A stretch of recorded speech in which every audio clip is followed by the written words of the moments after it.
The morning sun painted the Texas sky orange as Cole Mitchell stepped onto his ranch house porch, coffee in hand. At 32, he owned more land than most small towns could claim. The Double Creek Ranch stretched as far as the eye could see, with thousands of cattle grazing on his property. His bank account had more zeros than he cared to count, and his reputation as the richest cowboy in 3 counties was well known throughout the state. But there was something else Cole was famous for, something that made the local gossip mill spin faster than a tornado. He had turned down every single woman who had come calling for his hand in marriage. And trust me, there had been many. Cole's story wasn't always one of wealth and success. He grew up on this very ranch when it was just a small operation his grandfather had started with nothing but determination and calloused hands. His parents died in a car accident when he was 20, leaving him with a modest inheritance and a dream that seemed impossible to most folks. But Cole was different. He had vision. While other young men his age were partying in college or working dead-end jobs, Cole was studying cattle markets, learning about land management, and making deals that would double, then triple his holdings. He worked 18-hour days, slept in barns when necessary, and reinvested every penny he made back into the ranch. By the time he turned 30, the Double Creek Ranch was producing some of the finest beef in Texas. His cattle were sought after by restaurants in Dallas, Houston, and even as far away as New York City. Food critics wrote articles about the exceptional quality of his beef. Business magazines featured him on their covers as the young entrepreneur who turned dirt into gold. With success came attention, especially from women who saw dollar signs when they looked at him. The first few times it happened, Cole was flattered. A beautiful woman from Dallas would drive up his long gravel driveway in an expensive car, claiming she'd heard about his ranch and wanted to see it. She'd wear designer clothes that probably cost more than most people made in a month, high heels that sank into the mud, and a smile that seemed practiced in front of mirrors. These women would tour his property while complaining about the heat, the dust, and the smell. They'd suggest he should sell some land and move to the city where he could really enjoy his money. They talked about charity events he should sponsor, country clubs he should join, and how they could help him climb the social ladder in high society circles. Cole quickly realized they weren't interested in him or his way of life. They were interested in his bank account and the status that came with being married to a successful rancher. When he talked about his passion for breeding better cattle or his plans to expand his operation, their eyes would glaze over. They'd nod politely and then change the subject to vacation homes in Aspen or shopping trips to Paris. One woman from Houston even suggested he hire managers to run the ranch so they could travel the world together. She couldn't understand why he'd want to get his hands dirty when he could pay other people to do the work. When he explained that he loved what he did, that this ranch was his life's work and passion, she laughed and said he was too humble for his own good. Another potential bride arrived with her mother in tow, armed with decorating magazines and big plans to renovate his ranch house. She wanted to tear down the barn where his grandfather had milked cows by hand, replace it with a tennis court and swimming pool. She talked about hosting elaborate parties for Dallas society, turning his working ranch into some kind of entertainment venue for people who had never worked a day in their lives. The rejection pattern became so predictable that his ranch hands started taking bets on how long each new visitor would last before Cole politely but firmly sent them on their way. His foreman, an old cowboy named Red who'd worked for Cole's grandfather, would shake his head and mutter, "Another one bites the dust." News of Cole's rejection spread through Texas high society like wildfire. Women who had been turned down talked to their friends who talked to their friends until Cole Mitchell became known as the most eligible yet most impossible bachelor in the state. Some called him picky, others called him arrogant. A few said he was just plain crazy for turning down such catches. Society magazines began writing articles about him, calling him the heartbreak cowboy and the millionaire who can't be caught. They interviewed the women he'd rejected, who all said essentially the same thing. Cole Mitchell didn't know a good thing when he saw it. They painted him as a man who was too proud for his own good, someone who would end up old and alone because his standards were impossibly high. But Cole knew better. He understood the difference between someone who wanted to be part of his life and someone who wanted to benefit from his success. These women saw his ranch house as a mansion to redecorate, his land as assets to sell, and his lifestyle as something to change. None of them understood that his wealth came from hard work, sacrifice, and genuine love for what he did. The breaking point came when a woman from Austin arrived with a detailed business plan about how they could leverage his brand into a lifestyle empire. She wanted to turn the ranch into a luxury resort, complete with spa treatments and wine tastings. She saw dollar signs in every acre of his land. But she didn't see the generations of family history, the careful breeding programs he'd developed, or the community of workers who depended on the ranch for their livelihoods. After that encounter, Cole decided he was done entertaining these visits. He instructed his staff to politely turn away any woman who showed up claiming romantic interest.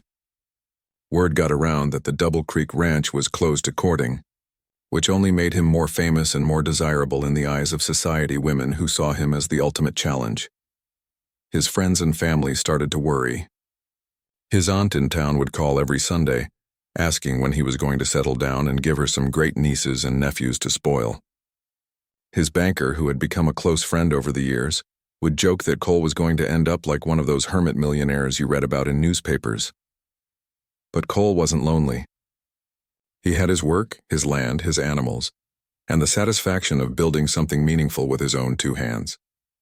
He woke up every morning excited about the day ahead, whether it involved checking on newborn calves, negotiating feed contracts, or planning improvements to his operation. Still, sometimes in the quiet moments, usually late at night when he'd walk the ranch checking on everything one last time before bed, Cole wondered if there was someone out there who could understand his world. Someone who would see the beauty in a sunrise over cattle-dotted pastures, who would appreciate the satisfaction of honest work, and who would want to build something together rather than just enjoy what had already been built. He just never imagined that person would show up asking for a job rather than a wedding ring. But that's exactly what was about to happen, and it would change everything he thought he knew about love, partnership, and what it meant to find someone who truly understood him. The stories about Cole Mitchell's rejections became legend throughout Texas high society. At fancy dinner parties in Dallas penthouses and charity galas in Houston ballrooms, women would gather in small groups, whispering about the mysterious cowboy millionaire who seemed impossible to please. Each rejection added another layer to his reputation, making him even more desirable to women who saw him as the ultimate prize to be won. The pattern was always the same. Yet each woman who made the journey to Double Creek Ranch believed she would be different. They would arrive in their luxury cars, usually German or Italian imports that cost more than most people's houses. The vehicles would purr up his long gravel driveway, looking completely out of place among the pickup trucks and farm equipment scattered around the property. These women came prepared for battle, armed with everything they thought would capture a wealthy man's heart. They wore outfits that cost thousands of dollars, designed by famous names that meant nothing to Cole but everything to the social circles they traveled in. Their makeup was applied by professionals, their hair styled by the best salons in major cities, and their jewelry sparkled in the Texas sun like tiny stars. Victoria Whitman was one of the most memorable visitors. She arrived in a white Bentley convertible, wearing a pink outfit that probably cost more than Cole's best horse. She was the daughter of an oil executive and had been voted most beautiful debutante 3 years running at the Dallas Charity Ball. Her friends had convinced her that she was exactly what Cole needed to complete his success story. Victoria spent exactly 45 minutes on the ranch before declaring it rustic beyond belief. She complained about the dust getting on her shoes, wrinkled her nose at the smell of cattle, and asked if Cole had considered selling some land to build a proper country club. When he showed her his prize-winning bull, she squealed and ran behind her car, claiming the animal was absolutely terrifying. During lunch, Victoria outlined her vision for their future together. She wanted Cole to buy a mansion in Dallas where they could host proper parties for important people. She suggested he hire managers to run the ranch so they could spend their time traveling to Europe and enjoying the finer things in life. When Cole mentioned his passion for improving his cattle breeds, she looked at him like he'd grown a second head. "Darling," she said, dabbing her lips with a cloth napkin, "you're worth millions. Why would you want to get your hands dirty with farm work when you could be living like a king?" Cole politely explained that he loved his work, that building the ranch had been his life's dream, and that he couldn't imagine living any other way. Victoria laughed, a tinkling sound that she'd practiced to sound charming but came across as condescending. "You're so humble, it's adorable," she said. "But once we're married, I'll help you understand how to really enjoy your wealth." That was the end of Victoria Whitman's visit to Double Creek Ranch. Then came Isabella Rodriguez, a fashion designer from Austin whose dresses were worn by movie stars and politicians' wives.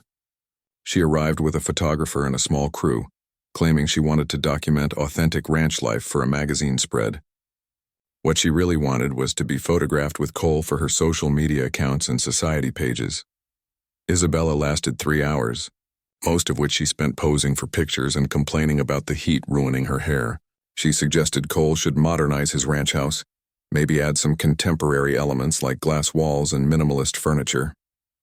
She couldn't understand why he'd want to keep the old wooden beams and stone fireplace that his grandfather had built by hand.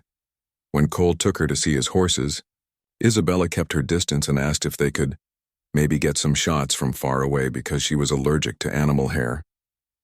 She spent the entire tour on her phone, posting updates about her rustic adventure to her thousands of followers. The final straw came when Isabella suggested Cole should consider branding opportunities for the ranch. She wanted to help him create a lifestyle brand around his cowboy image, complete with clothing lines and endorsement deals. When Cole asked what any of that had to do with raising cattle, Isabella looked at him with pity. "Honey," she said, "you're thinking too small. You could be the face of luxury Western lifestyle. We could make millions just from your image alone." Isabella Rodriguez joined the growing list of women who'd been politely but firmly asked to leave Double Creek Ranch. The rejections continued month after month. There was Catherine Mills, whose family owned half the banks in Texas.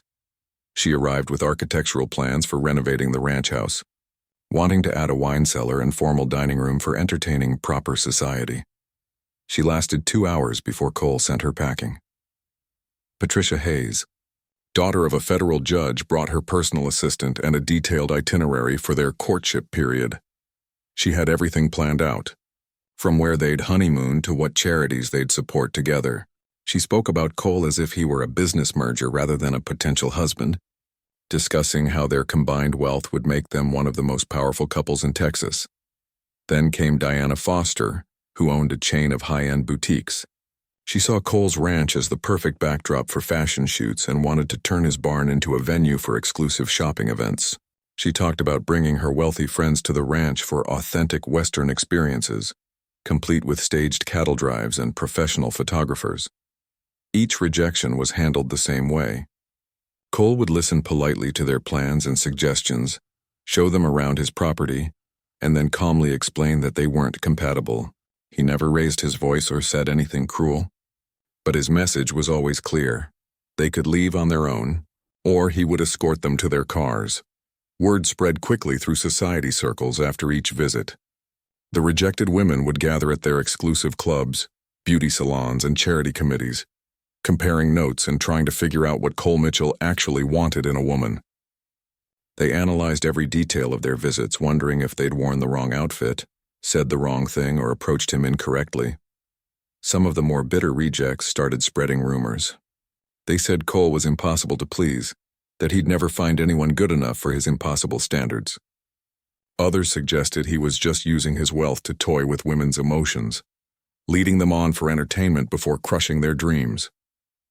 A few tried different approaches. Some attempted to play hard to get, thinking Cole wanted a challenge. Others tried to show interest in ranch life, asking questions about cattle and pretending to enjoy the outdoors. But Cole could see through every act. He'd grown up around genuine people who worked with their hands and spoke from their hearts, and he could spot fake interest from a mile away.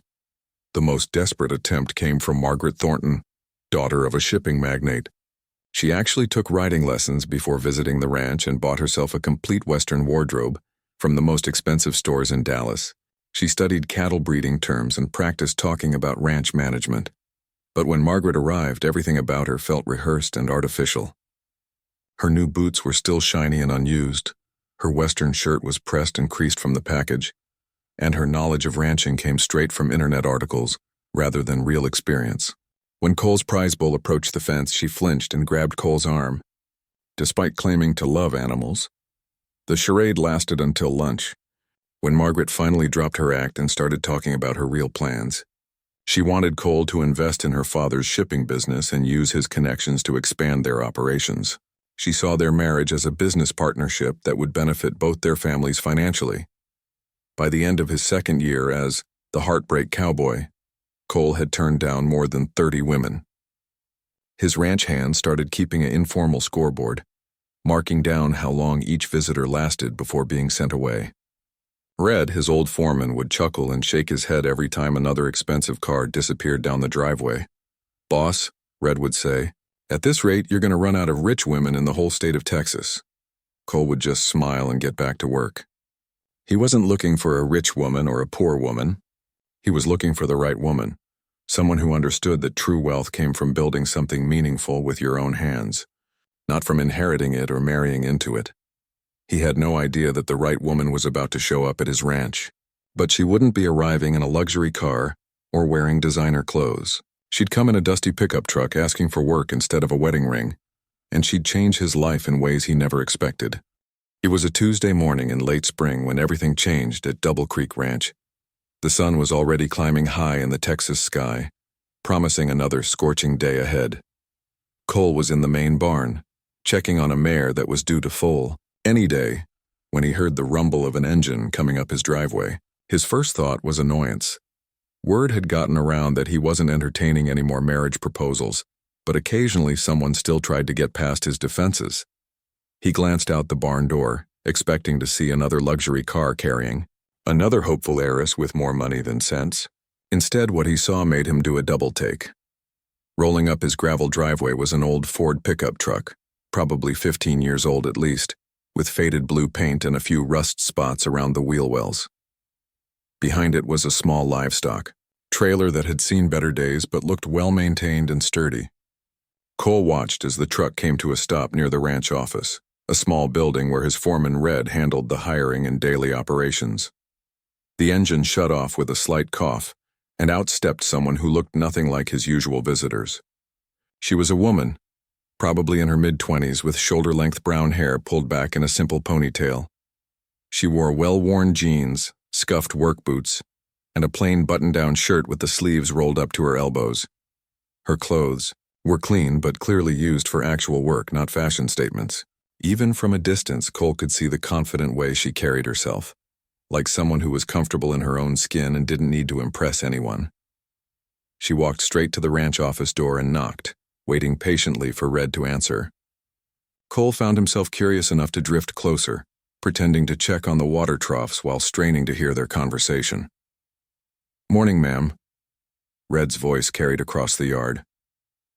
"Can I help you with something?"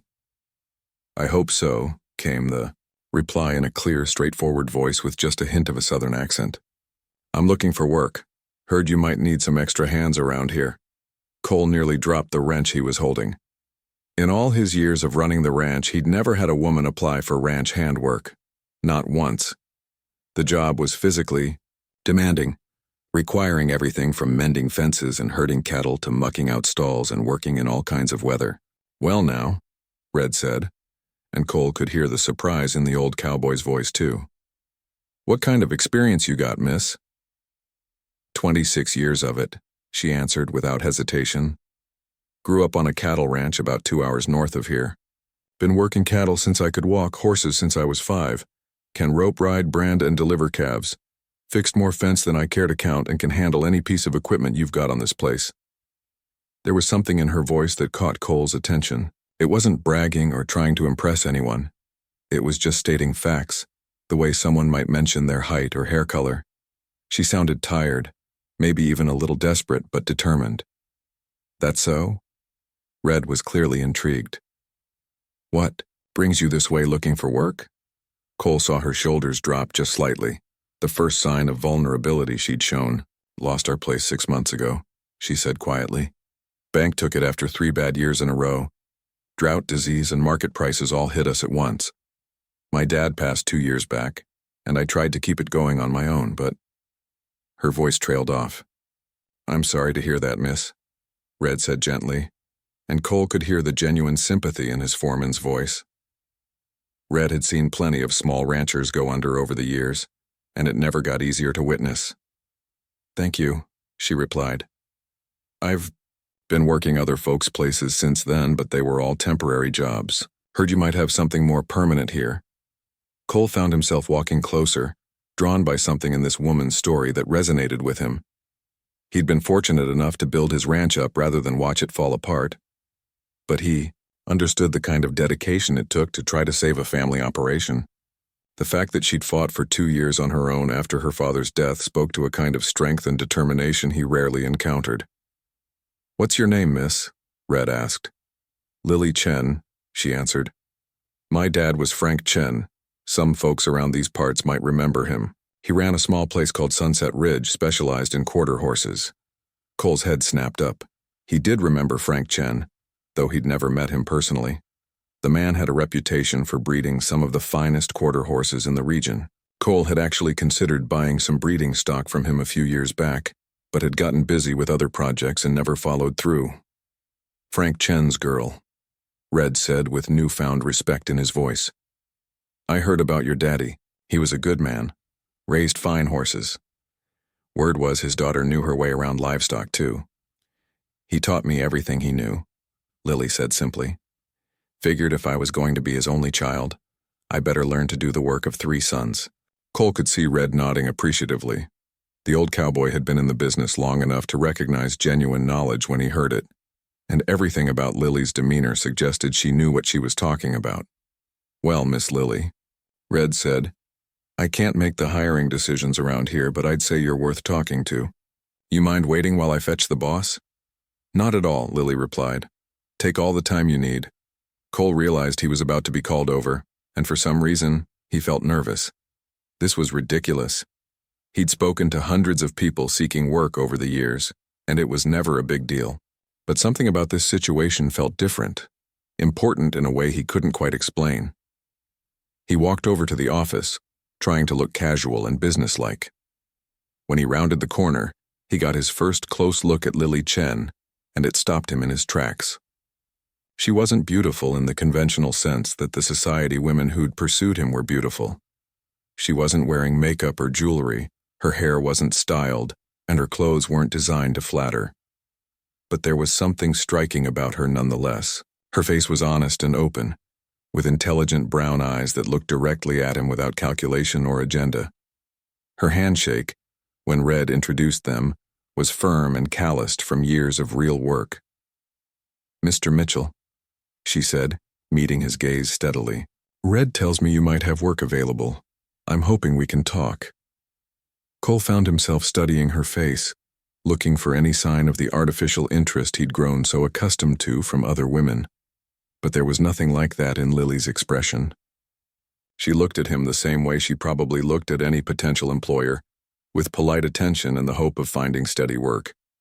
"What exactly are you looking for, Miss Chen?" Cole asked, falling back on his standard interview questions. "Honest work for honest pay," she replied without hesitation. "Somewhere I can use my skills and maybe build something stable for myself. I'm not looking for charity, Mr. Mitchell. I can earn my keep and then some. Just need someone willing to give me the chance to prove it." There was something refreshing about her directness. She wasn't trying to charm him or convince him she was something she wasn't.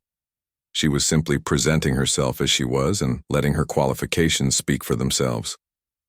"Red mentioned you have experience," Cole continued. "Tell me about it." For the next 20 minutes, Lily outlined her background in detail. She talked about growing up on her father's ranch, learning to work with horses and cattle from childhood. She mentioned the breeding programs they'd run, the challenges of managing a small operation, and the hard decisions she'd had to make when trying to keep the ranch afloat after her father's death. Cole found himself impressed despite his attempts to remain professionally detached. Lily's knowledge was clearly genuine and extensive. She spoke about cattle breeds, feed management, and veterinary care with the confidence of someone who'd actually done the work, not just read about it. When she mentioned some innovative techniques her father had used for training horses, Cole realized he was learning things that could benefit his own operation. "I'll be honest with you, Miss Chen," Cole said finally. "We don't usually hire women for ranch hand positions. It's physically demanding work, long hours in all kinds of weather." Lily's expression didn't change, but Cole caught a flash of something in her eyes that might have been disappointment mixed with determination. Mr. Mitchell, she said calmly. I understand your concerns, but I've been doing this work my whole life. I'm not asking you to go easy on me or give me special treatment. I'm asking for the same chance you'd give any qualified applicant. Let me work for a week on a trial basis. If I can't keep up or pull my weight, I'll pack up and leave with no hard feelings. Cole looked at Red, who shrugged and nodded slightly. The old foreman had been around long enough to recognize genuine capability when he saw it, regardless of gender. All right, Miss Chen, Cole heard himself saying. We'll try you out for a week. You can stay in the spare room in the bunkhouse and we'll start you at standard wages. Fair enough? The smile that lit up Lily's face was the first truly unguarded expression he'd seen from her, and it transformed her entire appearance. More than fair, Mr. Mitchell. Thank you for the opportunity. I won't let you down. As Cole watched Lily drive her truck and trailer toward the bunkhouse area, he had the strangest feeling that his carefully ordered world was. 3 months had passed since Lily Chen arrived at Double Creek Ranch, and Cole Mitchell had to admit she'd proven herself beyond any doubt. What started as a 1-week trial had turned into the most valuable hiring decision he'd made in years. Lily worked harder than most of the men on his crew, and she did it without complaint or fanfare. She was always the first one to arrive in the morning, and often the last to leave at night. More importantly, she had an intuitive understanding of cattle and horses that you couldn't teach in any agricultural college. She could spot a sick animal before it showed obvious symptoms, calm a spooked horse with just her voice, and fix equipment that had been giving the crew trouble for weeks.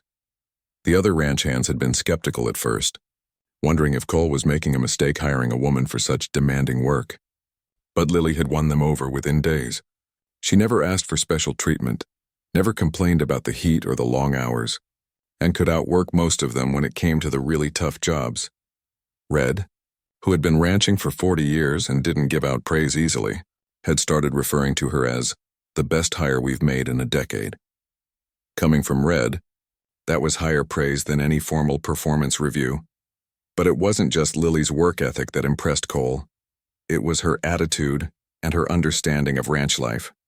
Unlike the parade of society women who had seen his ranch as something to change or improve, Lily appreciated it for what it was. She understood the rhythm of the seasons, the importance of working with nature rather than against it, and the deep satisfaction that came from building something meaningful with your own hands. She lived simply in the bunkhouse, saving most of her wages and spending her free time reading veterinary journals or working with the horses. She never asked about Cole's wealth or showed any interest in his personal life beyond their work relationship. In fact, she seemed to go out of her way to maintain professional boundaries, something Cole found both refreshing and slightly frustrating. On this particular evening, Cole was dealing with yet another unwanted visitor. A silver Mercedes had pulled up to his house around dinner time, carrying Angela Fairmont, daughter of a prominent Dallas businessman. Despite Cole's attempts to discourage these visits, word about his wealth continued to attract women who saw him as their ticket to an easy life. Angela was particularly persistent. She'd already visited twice before, each time with new strategies to win his attention. This time she'd brought a photographer and claimed she wanted to do a feature story about successful Texas entrepreneurs for a lifestyle magazine.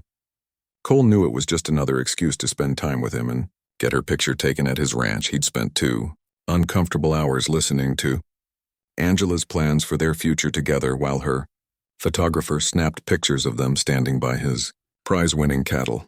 She'd outlined her vision for turning his ranch house into a showplace for entertaining Dallas high society, complete with formal gardens and a ballroom for charity galas. When Angela finally left, her Mercedes kicking up dust as it disappeared down his driveway, Cole felt the familiar mixture of frustration and exhaustion that came with these encounters. He'd been polite but firm in making it clear he wasn't interested, but he knew Angela would probably try again with some new angle. He was walking toward the barn to check on the animals one last time before bed when he noticed Lily by the paddock fence, watching her horses graze in the fading light. She often spent time with the animals after work, and Cole had started to appreciate these quiet moments when the ranch settled down for the night. "Long day," he said, coming to stand beside her at the fence. "Good day, though," Lily replied without looking at him. "Got that new calf back on its feet and the mare looks like she'll drop her foal any day now." They stood in comfortable silence for a moment, watching the horses move slowly through the pasture. Cole had grown to appreciate Lily's calm presence. Unlike the exhausting conversations with his unwanted suitors, talking with Lily felt natural and easy. Another visitor today, Lily observed quietly, nodding toward the spot where Angela's car had been parked. Cole sighed. Yeah, seems like they just keep coming no matter how many times I make it clear I'm not interested. Lily was quiet for a moment, and Cole thought that might be the end of the conversation.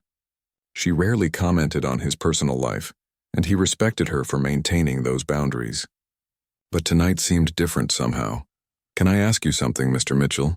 She said finally, turning to look at him directly. Sure, and you can call me Cole, you know. After 3 months, I think we're past the formal stage. A small smile crossed her face. All right, Cole. I've been watching these women come and go, and I keep wondering something. What exactly are they offering you that you keep turning down? Cole was surprised by the directness of the question. What do you mean? Lily gestured toward the spot where Angela's car had been. Every one of them is beautiful, wealthy, educated. They could give you connections to high society, help you move in important social circles, be the kind of wife that would look good on your arm at fancy events. So what's wrong with that picture? Cole found himself actually thinking about the question instead of giving his usual dismissive response. I guess they're not really interested in me or my life. They're interested in what I can provide for them. They see the ranch as something to change, not something to share. Lily nodded slowly. And what is it you actually want? The question caught Cole off guard. He'd spent so much time explaining what he didn't want that he'd never really articulated what he did want. He looked out over his land trying to find the words. I want someone who understands this, he said finally, gesturing toward the ranch spread out around them. Someone who appreciates the work it takes to build something like this. Someone who wants to be part of it, not just benefit from it. A partner, Lily said simply. Exactly. Someone who sees this life as worth living, not just worth having.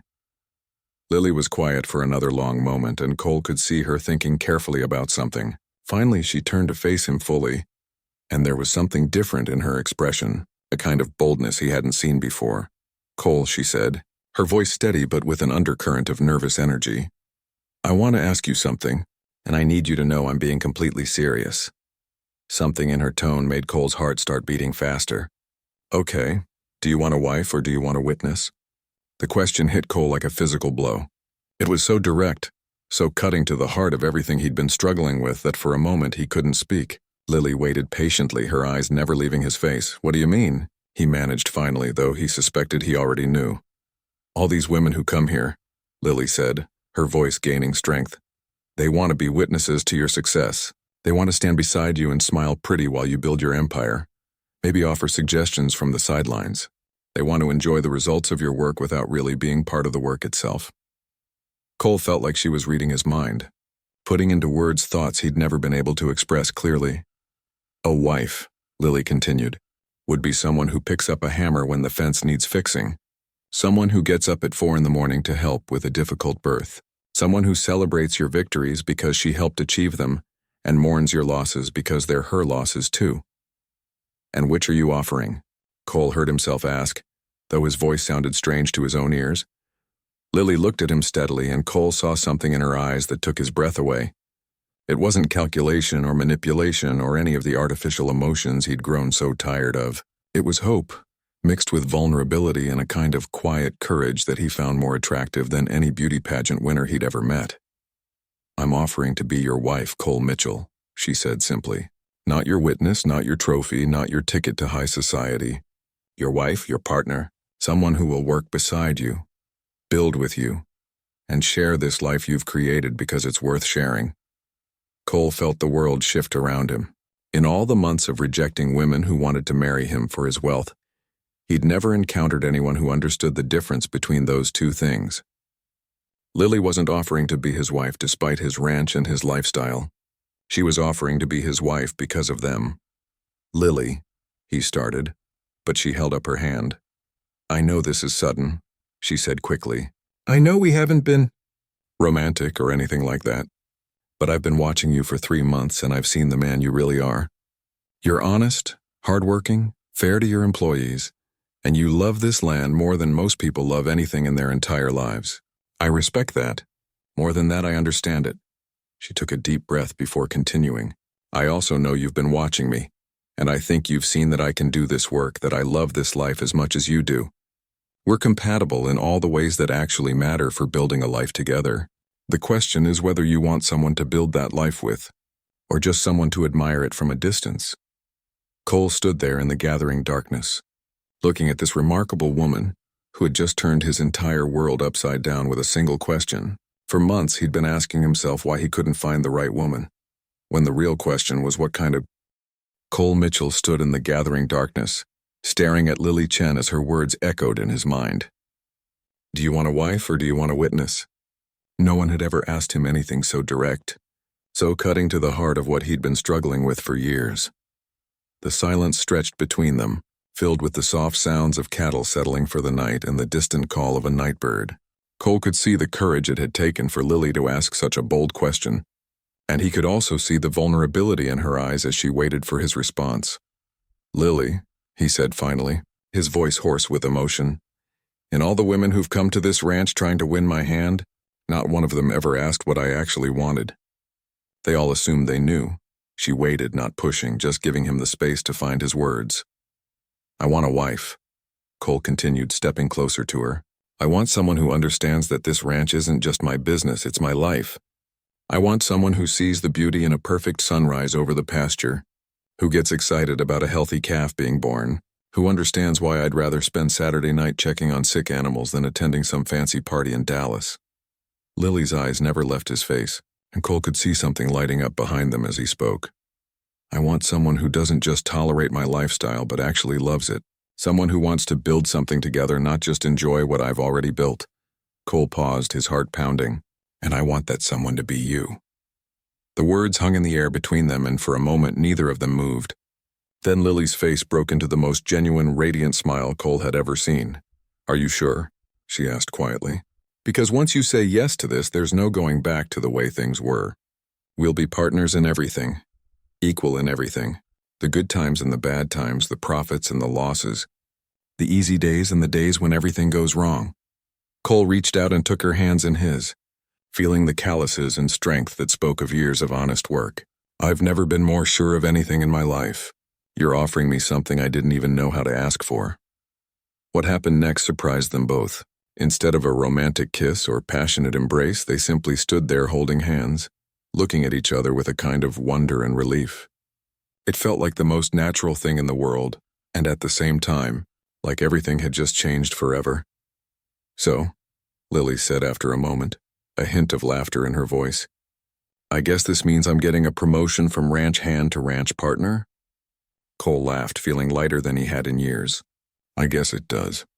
Though I have to warn you, the pay is about the same, and the hours are even longer. But the benefits are better, Lily replied with a grin. They talked until nearly midnight, sitting on the porch steps of the ranch house, planning their future with the practical efficiency they brought to everything else. There was nothing dramatic or overly romantic about it. They discussed how they would merge their operations, what changes might need to be made to accommodate two people running the ranch together, and how they would handle the inevitable challenges that would come their way. But underneath the practical planning, there was something deeper happening. Cole found himself sharing dreams and ideas he'd never spoken aloud, talking about improvements he wanted to make to the ranch, goals he had for expanding their breeding programs, and his vision for creating something that would last for generations. Lily listened with the same intensity she brought to learning about a sick animal or a mechanical problem, asking thoughtful questions and offering insights that made Cole realize he'd found not just a wife, but a true intellectual and professional partner. The next morning, Cole woke up feeling like a completely different person. For the first time in years, he was excited about sharing his life with someone else. As he walked to the barn for the morning chores, he found Lily already there, feeding the horses and humming softly to herself. Morning, partner, he said, and the word felt perfect on his lips. Morning, she replied, turning to face him with that same radiant smile from the night before. Ready to start our new adventure? But their adventure was about to face its first test sooner than either of them expected. Around 10 that morning, Red came jogging up to the barn where Cole and Lily were working together to examine a horse with a slight limp. Boss, Red said, slightly out of breath. You got company coming up the drive. Looks like 3 cars this time, and they're fancy ones. Cole and Lily exchanged glances. This was unusual. Typically, his unwanted suitors came alone or with just their mothers. A convoy of 3 luxury cars suggested something different was happening. They walked outside to see a parade of vehicles approaching. A white Rolls-Royce, a silver Bentley, and a black Mercedes. Cole recognized at least 2 of them as belonging to women he'd previously rejected. His heart sank as he realized what was probably happening. Looks like word has gotten out, Lily observed calmly. The cars came to a stop in front of the ranch house, and out stepped 5 women Cole recognized immediately. There was Victoria Whitman in her designer pink outfit, Isabella Rodriguez with her photographer in tow, Catherine Mills carrying what looked like legal documents, Patricia Hayes with her personal assistant, and Diana Foster wearing enough jewelry to stock a small store. They approached in formation, like a delegation coming to negotiate a treaty. Victoria, apparently the appointed spokesperson, stepped forward with her practiced smile. "Cole, darling," she said in her sweetest voice. "We need to talk. We've heard the most ridiculous rumors about you," and her eyes swept dismissively over Lily. "Your employee." Cole felt his jaw tighten, but before he could respond, Lily stepped forward. She didn't say anything, just moved to stand beside him in a way that made their partnership clear without words. "Now, Cole," Catherine Mills jumped in, waving her legal documents. "Surely you're not seriously considering throwing away your future for some little fling with the help? Think about what you're giving up. Think about your reputation, your social standing, your business connections. This is clearly just a phase," Patricia Hayes added with condescending sympathy. "Men sometimes get confused by novelty. But we're here to help you see reason before you make a terrible mistake." Isabella Rodriguez was busy directing her photographer to take pictures of the confrontation, probably planning to sell the story to society magazines. "Cole, honey, you can't possibly prefer ranch work to the sophisticated life you could have with any of us." Diana Foster gestured dramatically toward Lily. "Look at her, Cole. She's nothing special. No family connections, no social status, no wealth to bring to a marriage. What could she possibly offer you that any of us couldn't provide 10 times better?" Cole felt his anger rising, but Lily placed a gentle hand on his arm. When he looked at her, she shook her head slightly, a small smile playing around her lips. She seemed more amused than offended by the attack. "Ladies," Lily said quietly, her voice carrying clearly in the morning air, "I appreciate your concern for Cole's welfare, but I think you're misunderstanding the situation." Victoria laughed, a sharp sound with no humor in it. "Oh, we understand perfectly. You're a gold digger who thinks she's found an easy mark. But Cole is too smart to fall for that kind of obvious trap." Lily nodded thoughtfully. "You know what? You're absolutely right about one thing. I am after Cole's gold." The 5 women looked triumphant, as if Lily had just confirmed their accusations. But Cole saw the gleam in her eyes and knew she was setting them up for something. "I'm after his heart of gold," Lily continued calmly. "His integrity, his work ethic, his dedication to building something meaningful. I'm after his character, his values, and his vision for the future. If that makes me a gold digger, then I guess I'm guilty as charged." She paused, looking at each of the women in turn. "The question is, what kind of gold are you ladies after?" The silence that followed was deafening. Cole watched as the 5 women realized they'd just been outmaneuvered by someone they'd assumed was no threat to them. Lily had turned their attack back on them, making them defend their own motives instead of questioning hers. "This is ridiculous," Victoria sputtered. "Cole, surely you can see what's happening here. She's manipulating you with pretty words and fake sentiment." Cole looked at the 5 women who had once represented everything he thought he should want in a wife. They were beautiful, wealthy, educated, and connected to powerful families. A year ago, he would have considered himself lucky if any one of them had shown genuine interest in him. But standing there next to Lily, he saw them clearly for the first time. They weren't offering him partnership or love or genuine companionship. They were offering him transactions, business deals dressed up as romance. "Ladies," Cole said finally, his voice calm but firm, "I appreciate all of your interest over the years, but I need to make something clear. Last night, Lily asked me a question that changed my life. She asked if I wanted a wife or a witness to my success." He took Lily's hand in his, not caring that 5 pairs of eyes were watching every gesture. "Lily is offering to be my wife in every sense of the word. My partner, my equal. Someone who will work beside me and build our future together. That's what I want, and that's what I'm choosing." The reaction was immediate and explosive. Victoria began arguing about social status and proper marriages. News of Cole Mitchell's engagement to his former ranch hand spread through Texas high society, faster than a wildfire in dry grass. Within hours of the confrontation with the 5 rejected suitors, phones were buzzing throughout Dallas, Houston, and Austin as the story was told and retold, each version getting more dramatic than the last. The initial reaction was disbelief. Surely the richest cowboy in 3 counties hadn't actually chosen a penniless ranch worker over the cream of Texas society. But as the truth became undeniable, disbelief turned to shock, shock turned to outrage, and outrage turned to a coordinated campaign to make Cole and Lily pay for their defiance of social expectations. The first attack came through business channels. Cole discovered this when he tried to renew a major feed contract with Thornton Agricultural Supply, a company he'd been doing business with for over a decade.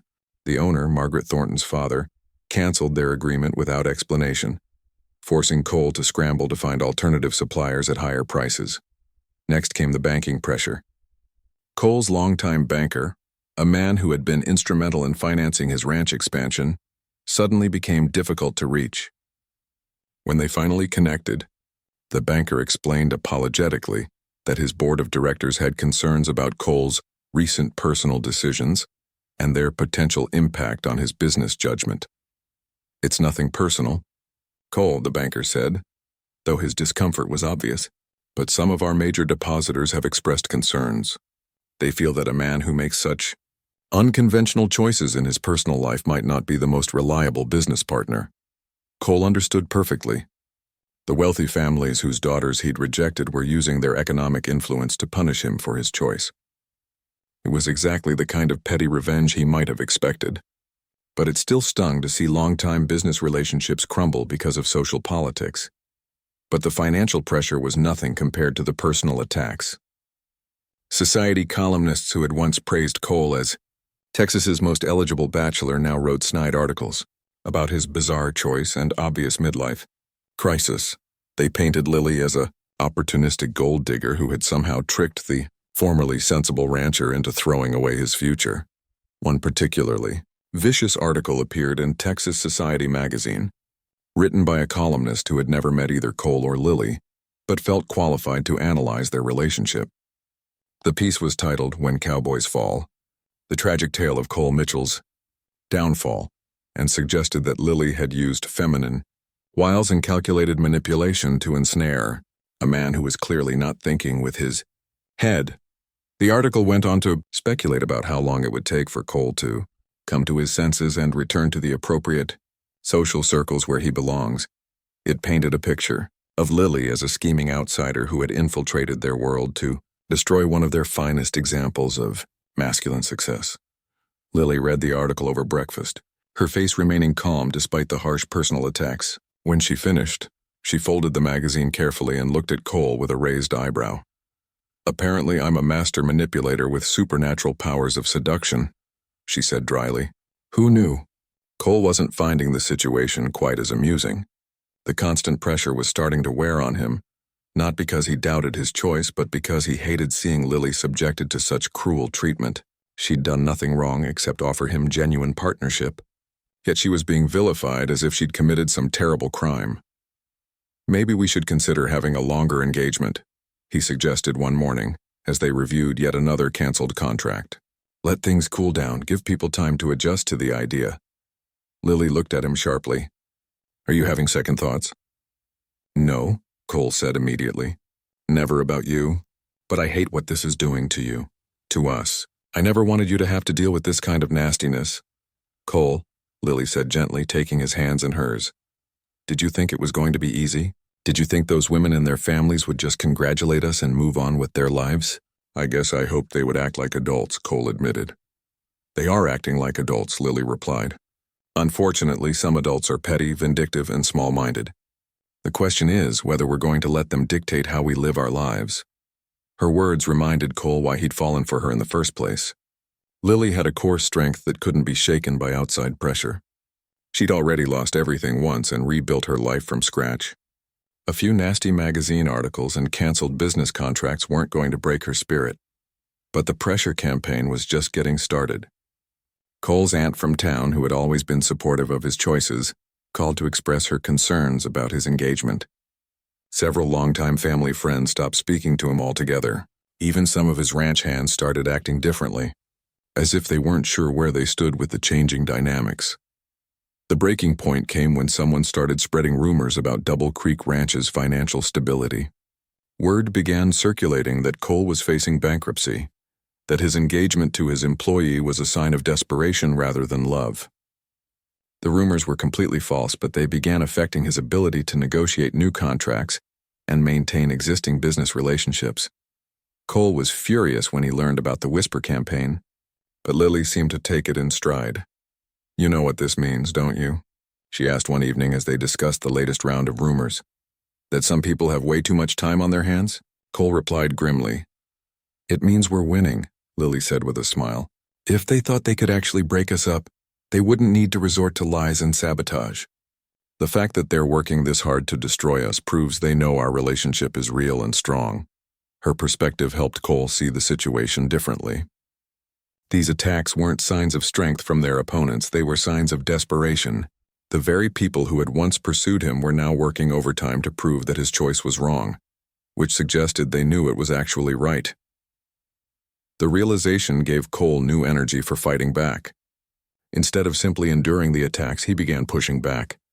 When suppliers canceled contracts due to social pressure, he found new ones and made sure word got around about which companies were reliable business partners and which ones made decisions based on gossip. When the banking pressure intensified, Cole took his business to a smaller, family-owned bank, whose president cared more about financial stability than social politics. The new banker, after reviewing Cole's books, was amazed that anyone would consider him a bad risk. "Your operation is one of the most solid I've ever seen," the banker told him. "If other institutions are too worried about social nonsense to work with you, that's their loss and our gain." But perhaps the most effective response came from an unexpected source: the ranch hands and local community members who actually knew Cole and Lily as people, rather than society figures. As the attacks intensified, these folks began speaking up in defense of the couple. Red, Cole's longtime foreman, wrote a letter to the editor of the local newspaper describing Lily as the hardest working, most skilled ranch hand we've ever employed, and calling the attacks on her character pure nonsense from people who wouldn't last a day doing real work. Other ranchers in the area, who had initially been curious about Cole's choice, began rallying to support him as they witnessed the vicious campaign being waged against the couple. They recognized the attacks for what they were: punishment for refusing to play by society's rules. Local businesses that depended on ranching customers made it clear they supported Cole and Lily, often going out of their way to provide better service and competitive prices. Feed stores, equipment dealers, and veterinary services that had been neutral began actively seeking Double Creek Ranch's business. The contrast between the two communities became stark. The wealthy social elite who lived in cities and knew Cole only by reputation were united in condemning his choice, while the working people who actually knew both Cole and Lily were equally united in supporting them. Through it all, Cole and Lily's relationship only grew stronger. The external pressure forced them to rely on each other in ways that might have taken years to develop naturally. They faced every challenge as a team, making decisions together and supporting each other through the difficult moments. One evening, after a particularly harsh week of canceled contracts and vicious gossip, they sat on the ranch house porch watching the sunset paint the sky in brilliant colors. The peacefulness of the moment stood in sharp contrast to the chaos swirling around their lives. "Do you ever regret it?" Cole asked quietly. "Getting involved with all this mess?" Lily was quiet for a moment, considering the question seriously. "You know what I regret?" she finally said. "I regret that it took me 3 months to work up the courage to ask you that question. I regret that we wasted all that time being professional and distant when we could have been building this partnership." She turned to face him directly. "What I don't regret is choosing a man with integrity over an easy life. What I don't regret is finding someone who values the same things I do. And what I definitely don't regret is discovering that the person I fell in love with has the backbone to stand up to pressure and fight for what matters." 6 months after their engagement, Cole and Lily had weathered the worst of the social storm, but they weren't about to let their critics dictate how they celebrated their love. While Texas high society expected either a massive, expensive wedding designed to show off wealth or a quiet, almost shameful ceremony that acknowledged their mistake, Cole and Lily chose a third option that perfectly reflected who they were as a couple. They decided to hold their wedding right there on Double Creek Ranch, surrounded by the land they both loved and the people who had supported them through the difficult months. It would be a celebration of their values, their partnership, and the life they were building together. "I want our wedding to be authentic," Lily explained to Cole as they planned the event. "I want it to represent us, not what other people think we should be." Cole couldn't have agreed more.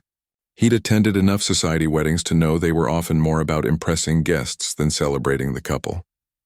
Elaborate ceremonies in expensive venues with designer dresses that cost more than most people's cars and catering bills that could fund a small ranch for a year. Instead, they planned something completely different.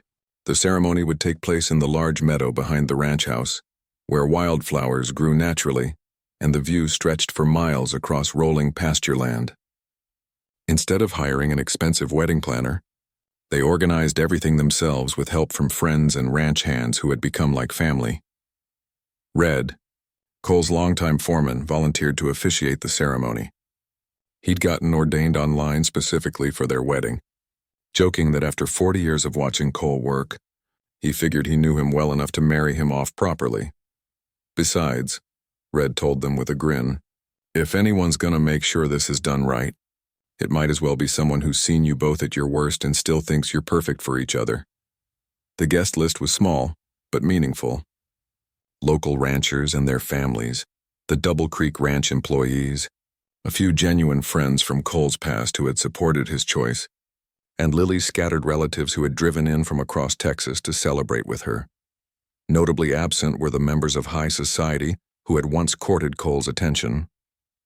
They hadn't been invited, and word had gotten back that several were planning their own social events for the same day, as if to prove that life went on without Cole Mitchell. "Let them have their parties," Lily said when Cole mentioned the competing events. "We'll be having the celebration that actually matters." As their wedding day approached, Cole and Lily found themselves working together to transform the ranch into a wedding venue that reflected their personalities. They strung simple white lights between the fence posts, set up long tables made from sawhorses and plywood covered with Lily's grandmother's quilts, and created a dance floor by leveling a section of ground and laying down temporary flooring. The decorations were natural and unpretentious. Wildflower arrangements that Lily picked herself, mason jars filled with sunflowers, and strings of lights that would create a magical atmosphere once the sun set. Everything was designed to enhance the natural beauty of the ranch rather than hide it. 3 days before the wedding, an unexpected visitor arrived.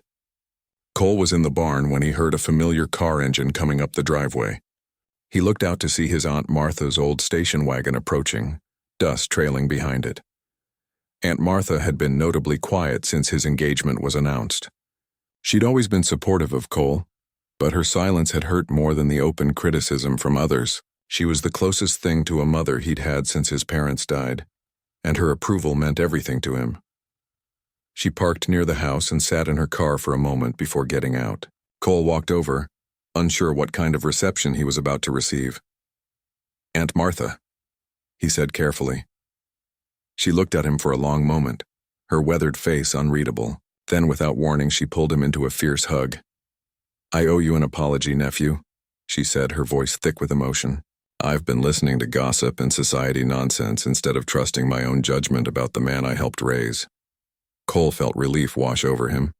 "Aunt Martha, you don't need to apologize for anything." "Yes, I do," she insisted, pulling back to look at him directly. "I let other people's opinions cloud my thinking. I forgot that you've never made an important decision without thinking it through carefully. And I forgot that you're the best judge of what's right for your own life." She looked toward the house where Lily was visible through the window, preparing lunch for the wedding workers. "I want to meet her properly. The woman who won my nephew's heart must be pretty special." The meeting between Aunt Martha and Lily was everything Cole had hoped for. His aunt spent the afternoon following Lily around, watching her work and asking questions about everything from her background to her plans for the future.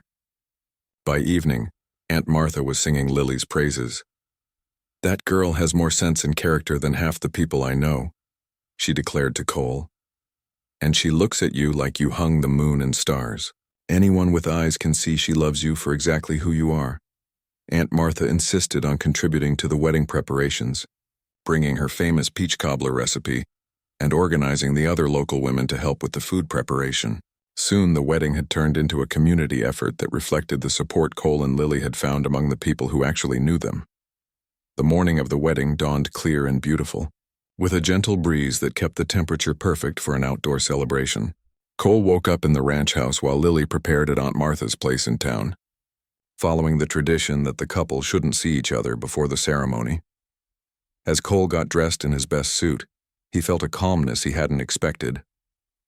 There were no pre-wedding jitters, no last-minute doubts. He was about to marry his best friend, his partner, and the woman who understood him better than anyone ever had. It felt like the most natural thing in the world. Red arrived early to help with final preparations, wearing a suit Cole had never seen him in and looking surprisingly dignified for a man more comfortable in work clothes. "You ready for this, boss?" Red asked as they surveyed the wedding setup. "More than ready," Cole replied. "I feel like I've been waiting my whole life for this day. I just didn't know it until recently." The guests began arriving in the late afternoon, parking their trucks and cars along the ranch roads and walking to the ceremony site. Cole was touched to see how many people had come to celebrate with them. Ranchers he'd known for years, local business owners who had supported him during the difficult months, and ranch hands who had become like family over the years. As the sun began to lower in the sky, casting golden light across the meadow, the guests took their seats on the simple wooden benches that Cole and his crew had built for the occasion. The setting was perfect, natural, unpretentious, and filled with the kind of beauty that couldn't be bought or arranged by wedding planners. Cole took his place at the makeshift altar, which was really just an archway made from fence posts and decorated with wildflowers. Red stood beside him, looking both proud and slightly nervous about his role as officiant. The small wedding party consisted of two of Cole's closest friends as groomsmen and two of Lily's cousins as bridesmaids. Then the music started. Not a string quartet or expensive band, but Lily's cousin playing guitar and singing a simple love song that Lily had chosen because the lyrics reminded her of their story. Cole's breath caught as Lily appeared at the far end of the meadow. She walked alone, having insisted she didn't need anyone to give her away since she was choosing her partner as an equal. She wore a simple white dress that she'd found at a small boutique in town, elegant but practical enough for an outdoor ranch wedding. But what took Cole's breath away wasn't the dress. It was the radiant happiness on Lily's face as she walked toward him through the wildflowers. She looked like she belonged in this setting, like she'd been meant to walk across this land to meet him at this altar, surrounded by the people and places they both loved. As she reached him and took his hands, Cole felt like everything in his life had led to this perfect moment. All the rejected suitors, all the social pressure, all the criticism and doubt had been worth it to arrive at this place with this woman who truly understood what mattered to him. Red cleared his throat and began the ceremony with words that were both traditional and personal. He spoke about the importance of partnership, about building a life together based on mutual respect and shared values, and about the courage it took to choose love over convenience. When it came time for their vows, Cole and Lily had written their own words that reflected their unique journey to this moment. "Lily," Cole said, his voice strong and clear, "you asked me if I wanted a wife or a witness, and you changed my life with that question. Today I'm promising you that I want to be your husband in every sense of that word, your partner in work, your equal in all decisions, and your companion in building something meaningful together. I promise to respect your strength, support your dreams, and love you for exactly who you are, not who I might want you to become." Lily's vows were equally heartfelt. "Cole, you showed me that true wealth isn't measured in bank accounts or social status, but in integrity, character, and the courage to live according to your..." 5 years had passed since Cole and Lily Mitchell stood in that wildflower meadow and promised to build a life together. As Cole looked out over Double Creek Ranch on this crisp morning in early spring, he could hardly believe how much had changed, and how right they had been to trust their instincts over society's expectations. The ranch had grown beyond anything Cole had imagined when he was running it alone. What had once been a successful but modest operation had become one of the most respected cattle and horse breeding facilities in the entire Southwest. The expansion hadn't come from inherited wealth or business connections, but from the power of true partnership. Lily had brought innovations that Cole never would have considered on his own.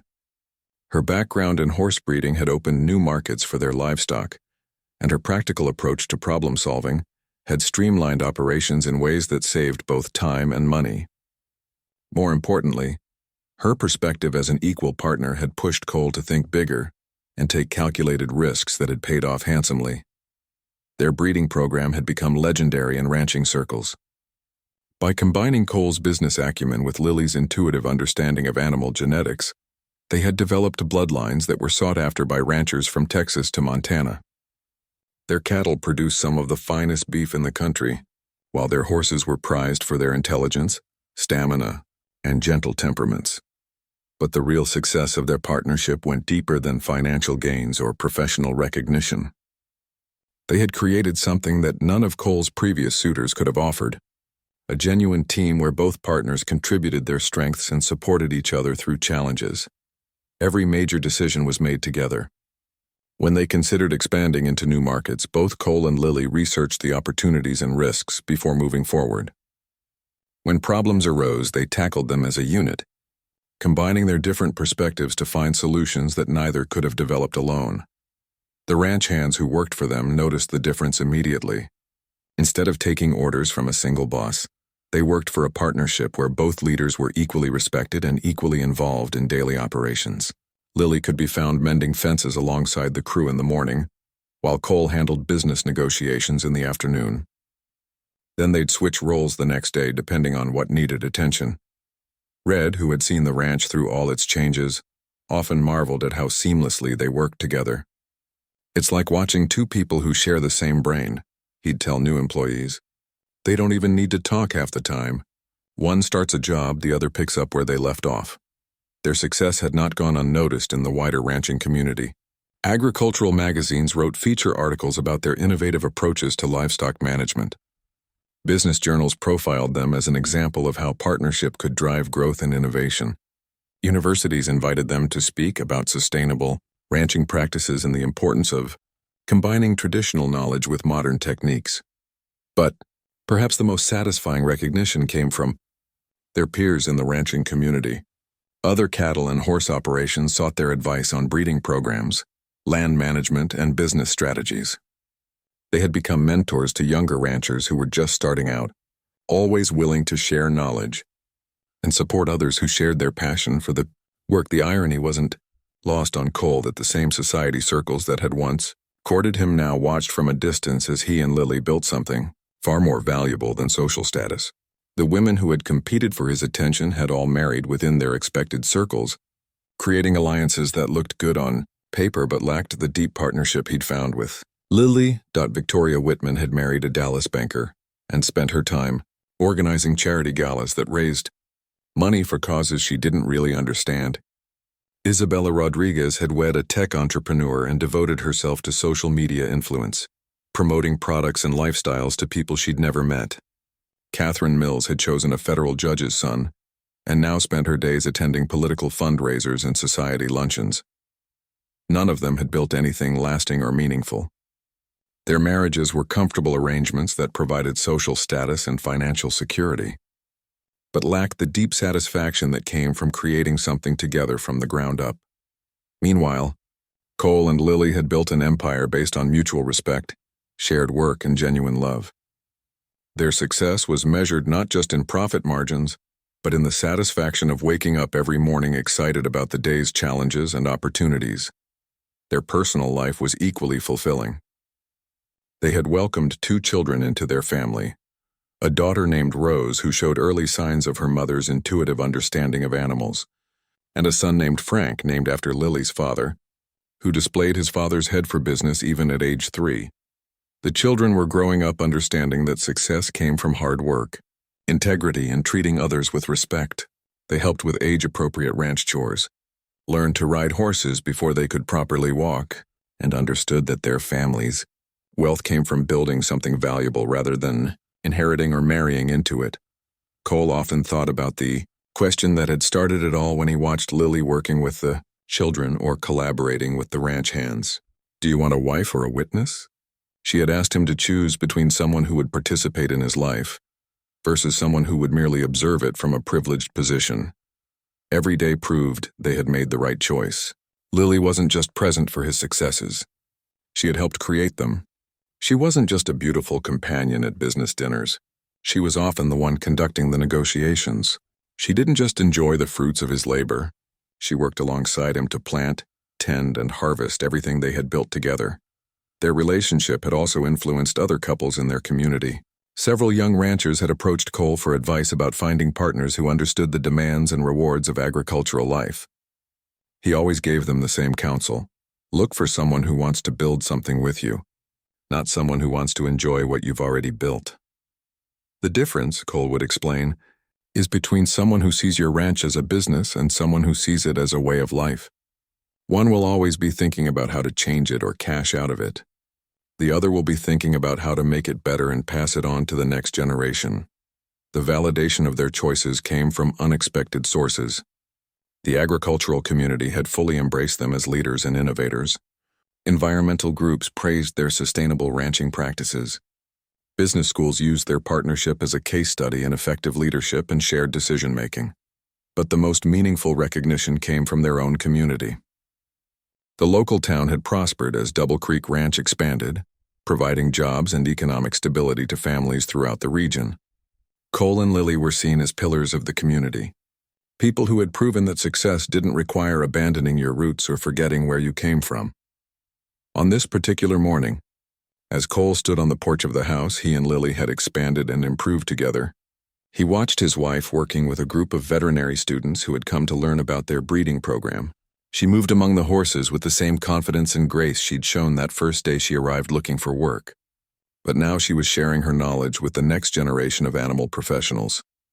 Their 5-year-old daughter Rose sat on the fence nearby, already showing the same calm authority around large animals that her mother possessed.